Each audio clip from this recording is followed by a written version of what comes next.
చైనాకు భారీ షాక్. భారత్ నుంచి కఠిన నిర్ణయం. ఇకపై దేశంలో అమ్మేది మేడ్ ఇన్ ఇండియా కెమెరాలు. దేశ భద్రతను దృష్టిలో పెట్టుకొని కేంద్ర ప్రభుత్వం సంచలన నిర్ణయం తీసుకుంది. 2026 ఏప్రిల్ 1వ తారీఖు నుండి భారత్లో కేవలం మేడ్ ఇన్ ఇండియా సీసీ కెమెరాలు మాత్రమే విక్రయం.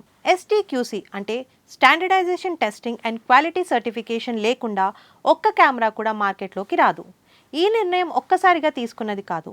2025 ఏప్రిల్ 9 నుంచే నిబంధనలు అమల్లోకి వచ్చాయి. వ్యాపారులకు 1 సంవత్సరం గడువు. 2026 మార్చ్ 31 వరకు స్టాక్ క్లియర్ చేసుకునే అవకాశం. ఇక ఏప్రిల్ 1 నుంచి పూర్తి అమలు. అంటే చైనా కంపెనీస్కి భారీ దెబ్బ. హిక్విజన్, TP లింక్ లాంటి దిగుమతి బ్రాండ్స్పై తీవ్ర ప్రభావం. STQC సర్టిఫికేషన్ లేకపోవడంతో భారత్ మార్కెట్కి గుడ్ బై చెప్పాల్సిన పరిస్థితి. కానీ ఈ నిర్ణయం వెనుక మరో కథ ఉంది. దేశీయ మ్యానుఫ్యాక్చరర్స్కి ఇదొక పెద్ద అవకాశం. భద్రత, నాణ్యత, విశ్వసనీయత. ఇప్పుడు భారతీయ ఉత్పత్తులపై మరింత నమ్మకం పెరుగుతుంది. కానీ వినియోగదారులకు ఒక షాక్ కూడా ఉంది. ధరలు 15 నుంచి 20% వరకు పెరిగే అవకాశం. నిపుణుల అభిప్రాయం ప్రకారం దేశీయ కంపెనీస్ తమ సొంత టెక్నాలజీ, చిప్స్, మదర్ బోర్డ్స్ అభివృద్ధి చేసుకోవాలి. ప్రస్తుతం దేశ అవసరంలో కేవలం 5% మాత్రమే ఉత్పత్తి. డిమాండ్ ఎక్కువ, సరఫరా తక్కువ. అందుకే ఉత్పత్తి సామర్థ్యం పెంపు ఇప్పుడు అత్యవసరం.